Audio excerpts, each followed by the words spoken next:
The floor opens under the prey before the prey knows it has stepped onto a body. A small non-human shape stands at the center of a black spiral disc in a circular specimen arena. Shallow reflective liquid trembles around its feet. The disc looks dead at first, a flat coiled shell pressed into the floor, a dark spiral pattern with a raised central knot and overlapping plates folded tight. Then the central knot pulses, one hinged plate lifts, the prey tilts backward. As the floor beneath it breaks upward, another plate unlocks beside the first, then another. The spiral does not crack like stone, it opens like living armor. Soft inward, facing folds rise from beneath the plates, wet and pale in the low side light. The floor was not floor. The shell was not dead, the whole body was the mouth. This is the Spiral-Hinge Feeder. A flat circular alien organism that cannot chase, cannot bite from the front, and cannot turn a head toward prey because it has no head. It has no eyes, no mouth, no legs, no tentacles, and no face. Its body is a coiled disc of hinged black plates arranged around a raised faceless central knot. It survives by waiting until prey places weight on that knot. The small prey body crosses the arena again in memory.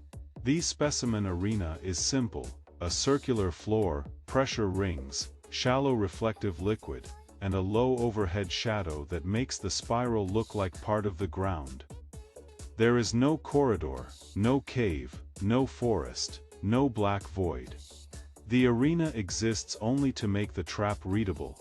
The monster is the floor, and the action begins when the floor receives weight. Before activation, the Spiral-Hinge Feeder is almost impossible to read as alive. Its plates lie flat, the central knot does not look like an organ. The spiral ridges look like old growth marks or a dead shell or a specimen stain. The prey steps over the outer ring, then onto the second curve, then toward the center. Each step adds pressure. The arena rings shimmer. The central knot answers. A faint vibration moves under the prey's feet. The first hinge unlocks at the outer spiral edge. It lifts only a finger, width, enough for a thin line of pale underside to show. The prey freezes. The disc freezes with it. For a moment, nothing finishes the movement. Then the weight shifts. The hinge opens wider.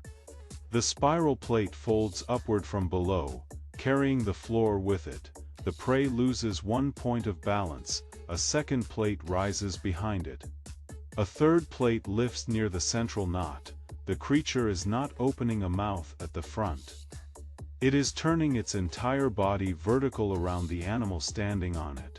This is the feeder's rule: it does not pursue. If prey avoids the central knot, the disc remains only a sealed spiral on the arena floor. But when pressure reaches the knot, hidden hinge tissues unlock in sequence. The body becomes a trapdoor, not beneath the floor, but as the floor. The prey tries to step off the disc. That movement makes the trap worse. The outer plates lift higher, narrowing the escape direction. Soft feeding folds rise between the hinged black plates, all facing inward. They are not teeth, they are not tentacles. They are the underside of the organism, a hidden feeding surface exposed only after the disc begins to stand. The spiral shape becomes a cage of its own body. From above, the arena pressure rings form a circle around the unfolding creature. From the side, the flat disc is becoming a vertical coil. The prey slides toward the central knot as the reflective liquid runs down the lifting plates. The feeder's body makes no sound that feels like a roar. It only unlocks, folds, and encloses. The central knot remains faceless. It never becomes a head. It never looks at the prey. It simply tightens, pulling the hinge sequence inward. The plates now rise in a controlled spiral: outer plate, middle plate, inner plate, then a locking fold near the knot. Every part of the body joins the same action. The prey is still visible. That matters. The incident is not an abstract pattern. The small body is the measure of the trap. It stumbles against one lifted plate, slips away from another, and then finds that every escape route has become another part of the feeder rising from below. The soft folds reach higher. They line the inside of the spiral like wet layered fabric. Their surface contracts in slow waves toward the center. The feeder does not need a jaw because it turns the prey's ground into a chamber.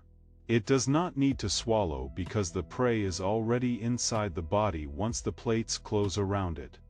The largest mechanism reveal comes when the entire disc stands half upright. For the first time, the viewer can understand the true shape. It was not a shell. It was not a decorative spiral. It was a low circular body divided into hinged plates, each plate hiding feeding tissue below. The adult form is a trap surface, a floor mouth that only exists during opening. The prey pushes against a gap. The gap closes. The plates do not slam. They fold with heavy living precision. A pressure ring on the arena floor glows faintly beneath the reflective liquid as the feeder's weight shifts upward. The central knot pulls the spiral tighter. The prey's silhouette disappears behind rising plates, then reappears briefly through a narrow slot between folds. The slot narrows. The feeder closes around the prey. For a few seconds, the spiral is vertical, like a black coiled wall wrapped around a hidden center. The inward-facing folds move slowly inside the enclosure. The arena outside grows still. Middle plates next, outer plates last. Reflective liquid slides off the black surfaces and gathers again in the floor rings. The central knot relaxes. The raised body becomes a disc again. The arena looks empty. The spiral lies flat, silent, and sealed. Its hinged plates overlap in the same black coil as before. No eyes open, no mouth remains visible. No feeding folds show above the surface. Only one change remains, at the center. The raised knot pulses once beneath the shallow liquid, waiting for weight to return.